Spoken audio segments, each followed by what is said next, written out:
Vamos a hablar ahora de los problemas que supone la interpretación en general.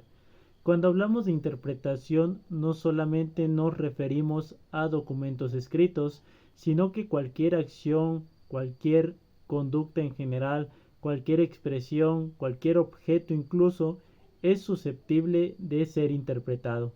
Y como definición, ¿qué es la interpretación? Es la explicación, el dar sentido a algo, el entenderlo. Entonces, en este caso vamos a hablar sobre el problema de la interpretación en general. Solamente unos pensamientos al respecto, que nos implica tratar de entender algo, pero esto no reducido a documentos, porque los documentos van a encontrar en sí mismos problemas interpretativos por la cuestión de el autor, el año, las personas con las que dialoga, entre otros elementos a considerar cada vez que hablamos de un texto. Sin embargo, cualquier objeto, cualquier acción es susceptible de interpretación. Y es más, dentro de filosofía podríamos decir que cualquier objeto, cualquier hecho ya está interpretado. Incluso Nietzsche dirá que no hay hechos, solo interpretaciones. Ya todas las cosas que vemos, el mundo en general, está filtrado por nuestras percepciones, por nuestra cosmovisión, por nuestra teoría previa. Nosotros cuando vemos algo no vemos una res extensa, no vemos solamente una cosa que tiene largo, ancho y profundo, no vemos solamente colores, sino que vemos árboles, vemos camas, vemos perros, vemos autos con ciertas características a las cuales nosotros ya le podemos dar nombres. Entonces, en este caso, ya aún en el nivel mínimo nos encontramos con nuestra capacidad interpretativa que nos es imposible, de la cual nos es imposible deshacernos. Y que nos implica obviamente un cierto tipo de actuar ante el mundo y un cierto tipo de posibilidades de conclusiones a las que lleguemos.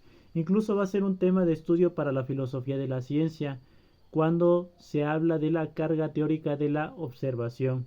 El ejemplo que se da en ese caso es el de un microscopio, por ejemplo. Cuando alguien pasa por un laboratorio y si tiene conocimiento específico del área de la cual el laboratorio es parte, entonces verá algunos instrumentos, reconocerá un microscopio, reconocerá un matraz, un tubo de ensayo, entre otros artículos. Sin embargo, si alguien no es alguien diestro en esa materia, no va a entender cuáles son los elementos que están en su entorno.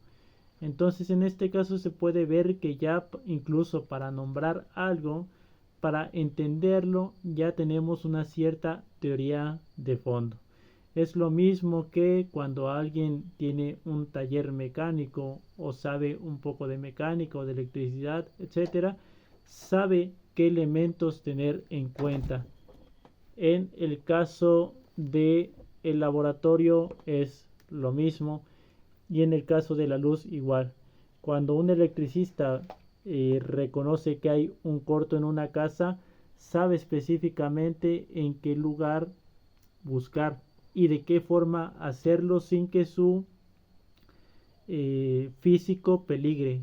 Cosa distinta que la de una persona que no conoce de electricidad, que hay un corto en su casa y probablemente vaya a meter las manos a la caja de fusibles y probablemente se termine electrocutando. ¿Por qué? Porque no mide el peligro que le implica el desconocimiento de aquello que está manipulando. Entonces, incluso en esos casos, el comprender o no comprender algo implica una consecuencia física al respecto. Entonces, como dirá Nietzsche y como señalarán otras personas, el mundo ya está interpretado. No hay hechos, solamente interpretaciones. Habría que ver en qué sentido también, porque Esta frase podría apuntar simplemente a la falta de objetividad completa de algo. Sin embargo, sí podría haber cierto matiz, cierto carácter de objetividad, cierta búsqueda de la misma. Y ahí nos encontramos ante una disputa, entre los que sostendrían que existe una verdad o una interpretación correcta y una interpretación incorrecta, o a los que sostendrían el lado contrario, donde cualquier interpretación tendría el mismo valor y no habría una interpretación correcta o incorrecta, sino quizá la que te sirve en ese momento para algún objetivo en específico. Entonces nos encontramos con esas dos posturas contrapuestas, donde habría una gran gama de posturas intermedias. Y hay que entender la interpretación en general. Se puede ver desde el proceso comunicativo. En el proceso comunicativo, cuando hablamos de la base de las ciencias de la comunicación en general, nos encontramos con un emisor que da un mensaje a un receptor, pero el mensaje pasa por un medio y tiene un código, y hay otros elementos que van más allá de solamente los tres elementos básicos de el proceso comunicativo. No solamente es el emisor que comunica a un receptor algo, sino que hay más elementos que están en el medio. Por ejemplo, en el caso del código, que sería ese conjunto, por ejemplo, simbólico en el que se encuentra de palabras, de gestos, etcétera, que se supone compartido, si no habría un cierto tipo de unión entre el emisor y el receptor respecto de los símbolos utilizados, entonces no podría haber una comunicación efectiva. Supongamos que ambos hablan en distintos idiomas. Si uno habla español y otro habla inglés, entonces la comunicación será un tanto defectuosa si no conocen el idioma ajeno. Probablemente si alguien habla español y la otra persona habla italiano, haya menos problemas en la comunicación por ser idiomas que parten de la misma base, que es el latín, y comparten una gran diversidad de palabras, y en otros casos las palabras probablemente tengan diferentes terminaciones, pero probablemente la raíz sea igual o muy similar. Entonces, si no se comparte código, hay problemas. O no nos vayamos al caso extremo de idiomas distintos. Incluso el código podría variar de una clase social a otra, de un contexto a otro. Probablemente una persona no conozca el tipo de palabras que se utilizan en un contexto específico.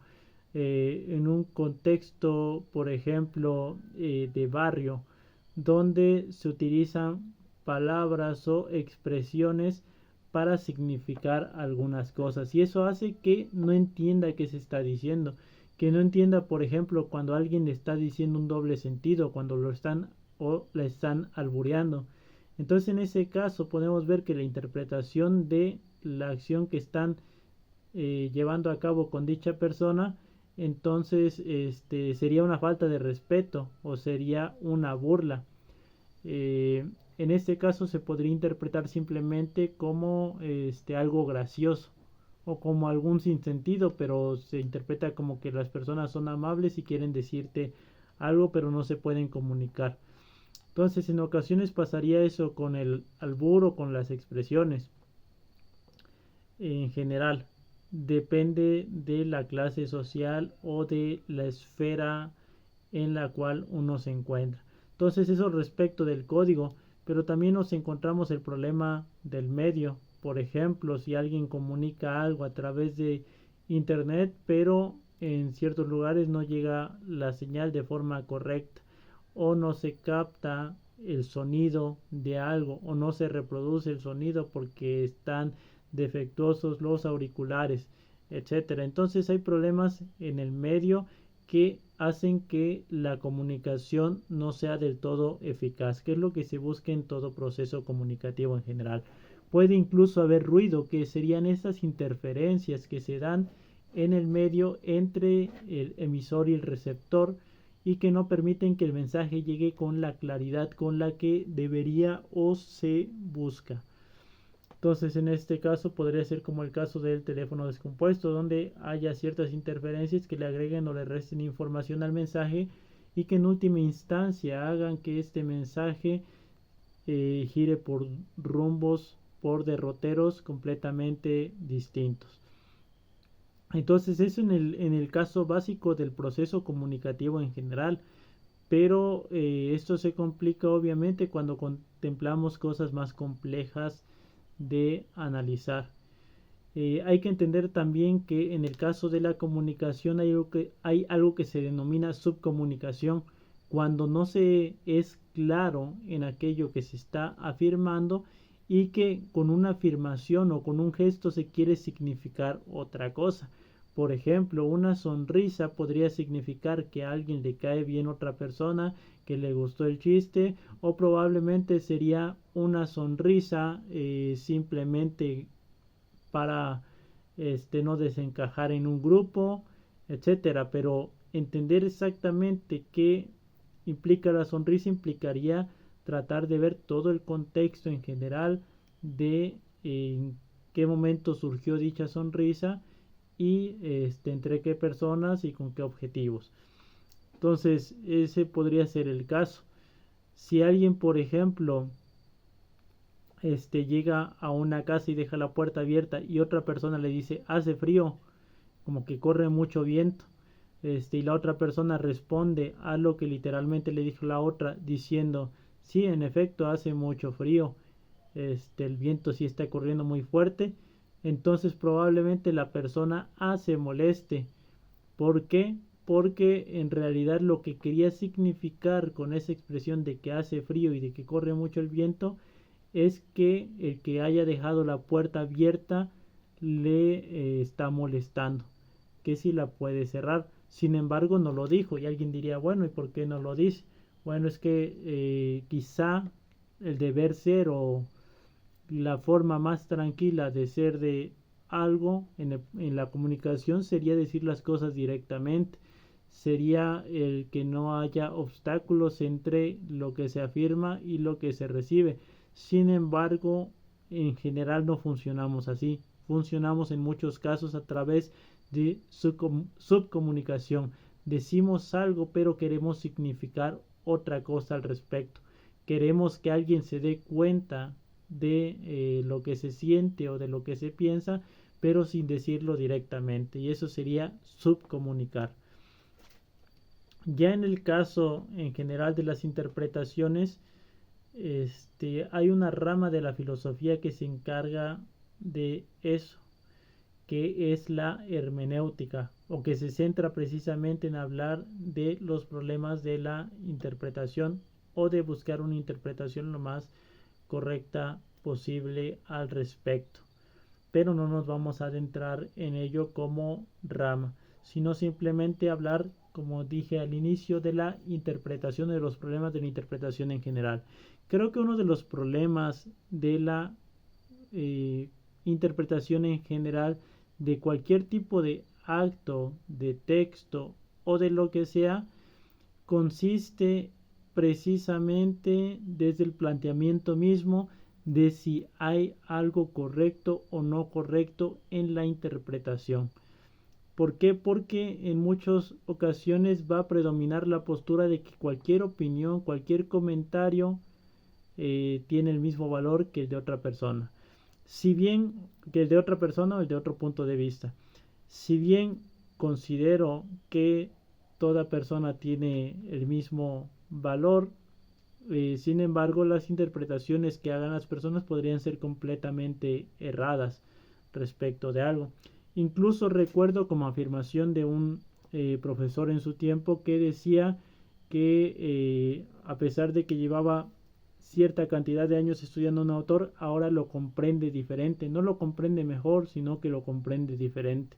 Yo recuerdo pensar en ese momento que si va uno a dedicar unos 10, 15 años a estudiar algo y no puede decir a lo último que comprendes algo mejor que antes de esos 15 años, entonces en realidad no estás haciendo mucho progreso, o en realidad sería un sinsentido llevar a cabo dicha acción. Si es el caso, entonces ¿por qué no se queda uno mejor con la interpretación primera? Y en lugar de estar dedicándole tantos años a buscar mayor interpretación al respecto. Sin embargo, entiendo el punto porque muchas veces también tiene que ver con la cuestión de la comparación con respecto a otros o con tratar de entender al autor original o cualquier presupuesto del cual uno parta respecto de la interpretación en general. Desde mi postura, obviamente hay interpretaciones correctas o más correctas e interpretaciones incorrectas o menos correctas. Supongamos el caso de que queremos hablar de Nietzsche, ya que lo mencionamos al inicio diciendo su frase de que no hay hechos, solamente interpretaciones. Y decimos que Nietzsche era un ratón que tenía orejas de conejo y que le gustaba practicar sexo en orgías con perros a las 3 de la mañana. Si oímos eso, obviamente, llevándolo al ridículo, uno dirá, bueno, pues, qué raro era Nietzsche. O uno se dará cuenta fácilmente de, bueno, pues es que ese no es Nietzsche. ¿O por qué estás diciendo todo eso? Entonces, en este caso se ve claramente que la interpretación es errónea.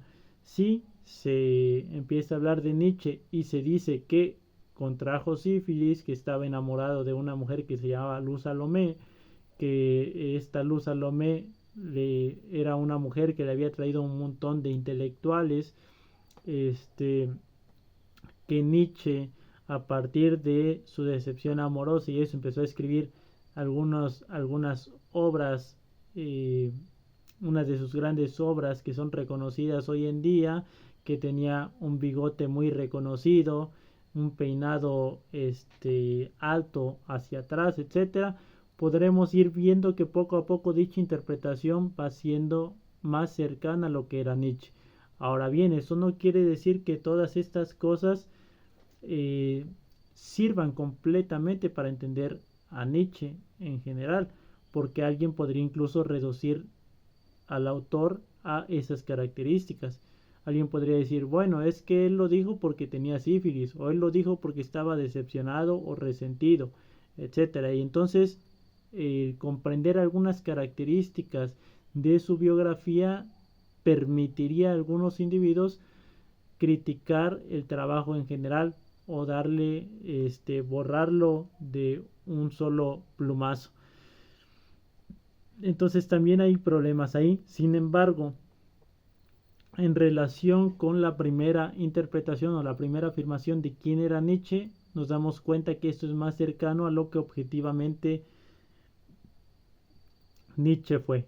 Sin embargo, aquí encontramos el problema de uno de el objetivo que tenemos al profundizar o al afirmar algo. Cuando nos hablan de un autor, por ejemplo Foucault, y dicen, bueno, es que Foucault, ese personaje que contrajo a SIDA y que era un depravado, y ya después nos explican su teoría, ya hay un cierto tipo de interés al afirmar las cosas. Ya nos están poniendo por delante una serie de características de la persona que nos sirve para incluso ir en contra de su teoría.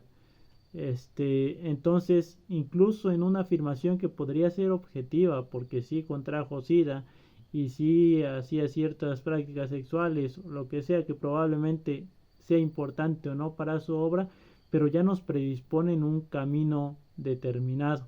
Entonces, incluso en la afirmación que podría ser muy objetiva o tener esa pretensión de objetividad, ya hay un interés oculto al señalarlo. Eso es una. Y la otra es la cuestión de que podríamos caer cuando es como crítica el utilizar algún elemento de la biografía o de la teoría de algún autor en la falacia que se conoce como falacia del hombre de paja. Y aquí hago un paréntesis. En algún momento quizá hablemos de falacias en general. Pero viendo las particularidades de cada una, porque falacias hay un montón, pero aquí solamente se explicará de forma un tanto superficial que es una falacia y algunas de las que se consideran importantes, al menos para el problema de la interpretación. Una falacia es un error de razonamiento. Una falacia en la forma popular de hablar se asimila, se utiliza como sinónimo de mentira. Sin embargo, falacia no es sinónimo de mentira, sino algo distinto. Dentro de lógica, específicamente como una rama de la filosofía o como una disciplina independiente, encontramos que un argumento puede ser válido o inválido, puede ser correcto o incorrecto siguiendo una cierta estructura, pero eso es distinto de la verdad o falsedad que tenga dicho argumento. Una falacia no apunta hacia la cuestión del contenido necesariamente de aquello que se está afirmando, sino hacia la estructura del razonamiento en general o hacia qué elementos del razonamiento se toman en cuenta o no se toman en cuenta. Entonces en este caso se nos va a decir que una falacia es específicamente un error de razonamiento, y encontramos que hay falacias formales que van en contra de la estructura tal cual del argumento, como la falacia de negación del antecedente o de afirmación del consecuente, y hay falacias informales que se dan más en la argumentación cotidiana, que tratan de aparentar que hay un razonamiento sólido ahí, pero no lo hay. Y dentro de ellas encontramos bastantes. Una de ellas, la que acabo de mencionar, es la del hombre de paja. ¿Qué es la falacia del hombre de paja? Es hacerse un enemigo a la medida, tal cual como su nombre lo dice. Supongamos que nosotros construimos un hombre de pájaro o un hombre de paja o un espantapájaros, y lo hacemos con las características que nosotros querramos que tenga. Entonces, de cierta forma caricaturizamos la postura o el autor o lo que sea de lo que vamos a hablar, y entonces solamente atacamos esa imagen que nosotros tenemos de ello. Entonces en este caso, supongamos que hablamos de Nietzsche, hablamos de Foucault o hablamos de cualquier otro autor y decimos, sí, es que Aristóteles era esclavista, entonces toda su filosofía es un sinsentido porque políticamente no era consecuente con la libertad, alguna cosa así. Sin embargo, incluso esto podría caer dentro de, aparte de la falacia, en una mentira si se utiliza información falsa al respecto. Podríamos decir, por ejemplo, que Voltaire era un judío que practicaba satanismo en sus tiempos libres, etcétera. Entonces empezamos a inventar algo, y a partir de esa imagen, esa caricatura que nos hacemos, atacamos su perspectiva teórica. Entonces eso ya es un problema para la interpretación en general, porque en realidad no estamos interpretando, no estamos tratando de entender al autor o a la obra, la acción, lo que sea, en su objetividad, sino que lo estamos entendiendo solamente en la caricatura que nos hicimos de ello. Es como el caso típico de ateo versus creyente, donde él pasa muy cotidianamente, donde el creyente, por ejemplo, dice, bueno, es que si la evolución es cierta, ¿por qué no le salen alas a los perros y se echan a volar? Bueno, es que esa es una caricatura acerca de la evolución. En principio, la evolución plantea de que los cambios van a ser en periodos largos de tiempo, van a ser con un objetivo y va a ser la mejor adaptación, no necesariamente tiene que ir buscando un progreso, no tendría que tener un telos en términos de una finalidad, sino que simplemente son los individuos que mejor se adaptan al entorno, etcétera, ¿no? Y podríamos profundizar en ello. Pero si nosotros solamente nos quedamos con la perspectiva de que la evolución dice que nosotros somos changos o provenimos del chango, estamos viendo una caricatura que nos sirve para atacar la postura, pero no estamos profundizando en ella. Entonces en este caso nos damos cuenta fácilmente de la falacia del hombre de paja, que nos está impidiendo comprender con objetividad la postura que no nos gusta o no nos es conveniente. Al igual al revés, si alguien que es ateo dice, sí, es que ustedes todo lo quieren resolver con la Biblia, es que tal y tal cosa. Y en ese caso, para los creyentes está obviamente caricaturizando su postura o diciendo, por ejemplo, sí, es que en su comunidad de pederastas, por los casos que hubieron de abuso de infantes, sostienen que esto y el otro, pero ¿cómo le voy a creer a un nido de pederastas? Es claro, obviamente, pero estás tomando solamente la parte, estás tomando solamente ciertos casos para hablar de la generalidad y estás caricaturizando el todo a partir de ciertas características que te son muy convenientes para atacar. Entonces en eso consiste la falacia del hombre de paja, en hacerse una caricatura de aquello de lo que queramos, en este caso, interpretar. Pero hay más falacias o más problemas ahí. Y una de las que es interesante verlas en el problema de la interpretación es la falacia de la pregunta compleja.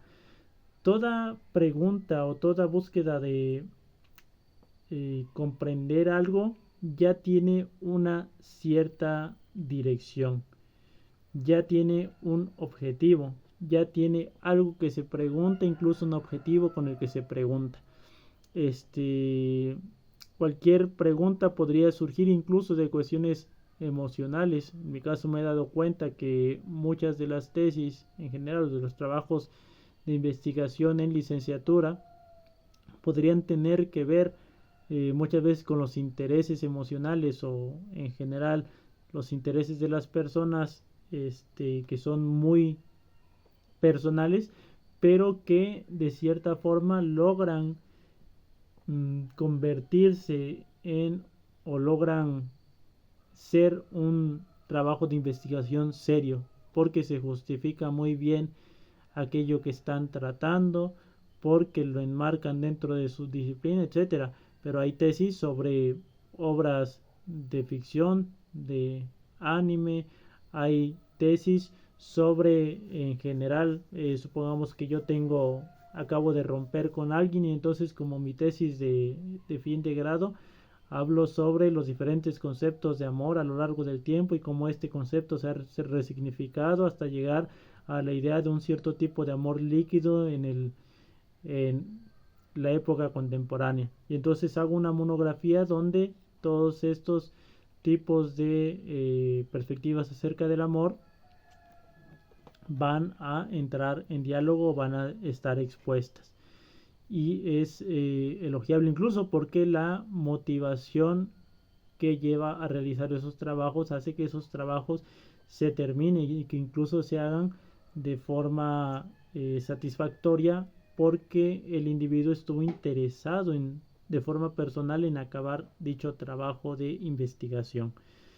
Entonces tenemos ese caso, ¿no? Sin embargo, a pesar de que en términos objetivos toda cosa tiene una dirección, un cierto interés, etcétera, ya hay casos donde incluso de mala fe, o con un objetivo particular, tendríamos un cierto tipo de respuesta o de intención en la pregunta, que no es tratar de entender el tema en sí mismo, que sería lo genuino, lo cordial, por decirlo de alguna forma, sino el tratar de marcar un punto o de generar un problema. La pregunta compleja es una pseudo pregunta donde ya hay una intención de fondo. Como ejemplo encontramos el caso de los interrogatorios, por ejemplo, en juicios en derecho, que quizá no eran o no son muy comunes en México todavía hasta que se dio la reforma del derecho penal, donde se establecieron los juicios orales, pero que sí se veían, al menos en series, en películas, en general en la ficción, en Estados Unidos por el tipo de derecho que tenían a cabo, donde había un abogado que estaba interrogando a un testigo. Y supongamos que le pregunta dónde tiró el cuchillo con el que mató a X persona. Entonces ya hay una intención ahí. Responda lo que responda dicho individuo, entonces ya está suponiendo que sí lo hizo. Supongamos que dice, no, yo no lo tiré. Y ahí vendría otra pregunta, entonces, ¿quién lo tiró? Entonces, ¿dónde lo tiene? Entonces, tal y tal cosa. Si dice alguien, lo guardé en mi cama, entonces ya está aceptando que lo llevó a cabo. Lo único que podría hacer ahí sería no responder o responder que esa es una pregunta que ya está suponiendo que él llevó a cabo el ilícito. Y así con muchos casos. La pregunta compleja ya implica eso, ¿no? Es como, ¿dónde tiraste la basura de las sabritas, de las papas o de las frituras que dejé en la alacena? Y entonces si alguien responde algo ya está suponiendo que sí llevó a cabo dicha acción. Ese es el caso de la pregunta compleja. Y lo señalaba porque a pesar de que, por ejemplo, con Heidegger señala estas cuestiones de la pregunta, de que toda pregunta tiene una dirección, tiene alguien al que le pregunta, tiene algo sobre lo que se pregunta, etcétera. Si bien eso sería como que la base en general de toda pregunta, hay preguntas que ya llevan un sentido más allá y que tienen una intención que no es el de entender con objetividad algo, sino atacarlo en general. Y otra que me parece muy interesante de tener en cuenta es la autoridad. ¿Por qué? Porque se menciona siempre la falacia ad verecundiam cuando se habla de falacias. La falacia ad verecundiam es la apelación a la autoridad, pero la falacia consiste en apelar a la autoridad por la autoridad misma, sin justificar por qué se trae a colación. Sería decir como esto es correcto simplemente porque X o Y lo dijeron. Supongamos que esto es correcto porque Aristóteles lo dijo. En su tiempo era muy importante, incluso en la época medieval se podía utilizar con gran importancia. ¿Por qué? Porque obviamente partíamos de una idea de una verdad revelada y entonces algo sería correcto desde el principio mismo de que estaba en las escrituras. O de que un autor importante, por ejemplo, para Platón Aristóteles lo hubiera mencionado, pero eso para ciertos elementos, para otros quizá no. Entonces, es falaz cuando se apela a la autoridad sin alguna argumentación más allá de por qué es la autoridad o porque él podría estar en lo correcto y tú no, ¿sí? Sin embargo, no es falaz desde mi perspectiva o en general cuando se apela a la autoridad porque dicha autoridad tiene un conocimiento profundo sobre el tema que se está tratando, ¿sí? La falacia en cierto punto sería, supongamos que citamos a Albert Einstein para hablar de un tema que le era completamente ajeno, para hablar, por ejemplo, de un tema muy específico de psicología. Entonces decimos, como decía Albert Einstein, todos estamos tontos, o locura es esto y el otro.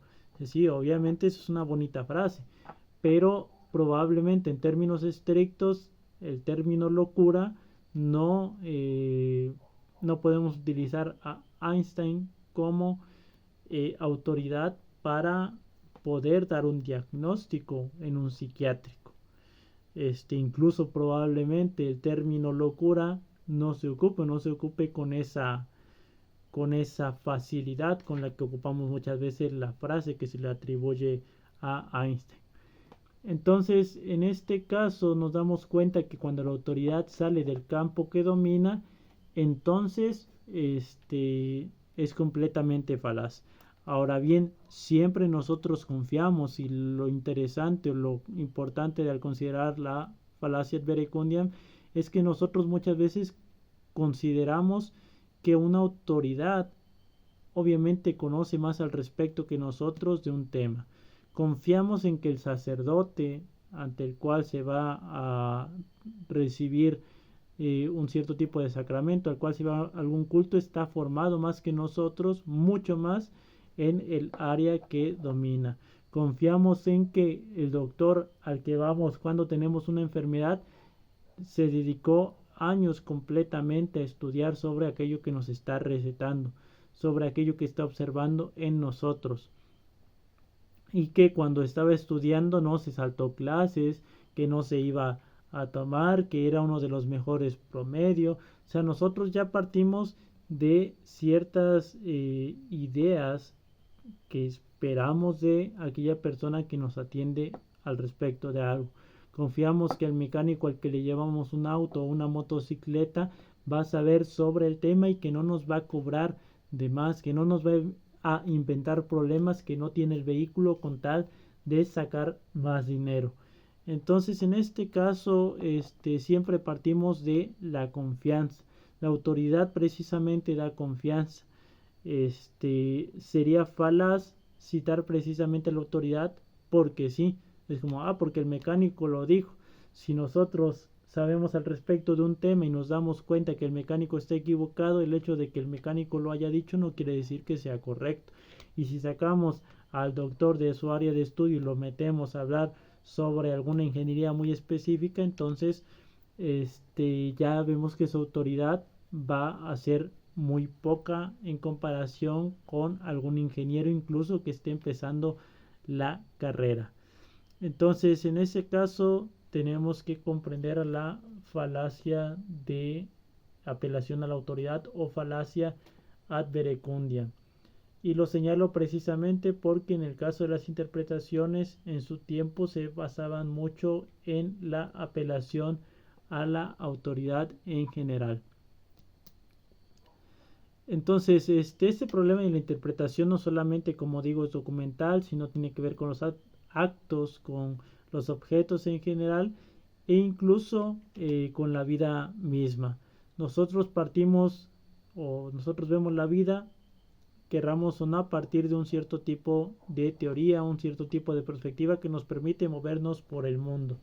Ya estamos interpretando al mundo de cierta forma, un mundo completamente finito que simplemente cuando llegue cierta cantidad de años va a desaparecer. ¿Por qué? Porque el Sol va a expandirse, va a terminar absorbiendo a los planetas que giran alrededor de él y va a desaparecer por completo la Tierra, o que nosotros vamos a volver al polvo o va a ser simplemente la nada después, ya no vamos a percibir y ahí vamos a quedar, o bien lo contrario, que hay un universo infinito y que nosotros vamos a ir a un cielo por toda la eternidad, para estar en eterna contemplación de un ser divino o cualquier interpretación, pero nosotros ya nos vamos moviendo con respecto a esa teoría. Y ahí lo mencionaba, lo pensaba por la cuestión de la falacia verecundia. Incluso en estos casos de moverse por la vida, uno da un salto de fe, uno confía en que las acciones que nosotros llevamos a cabo son las correctas, que si hay una vida o no después de la muerte, nuestras acciones nos van a apoyar para llegar allá o nos van a satisfacer en nuestra vejez, o que si bien no nos satisfacen o no nos causan placer, sería una acción que se lleva a cabo bajo la teoría correcta.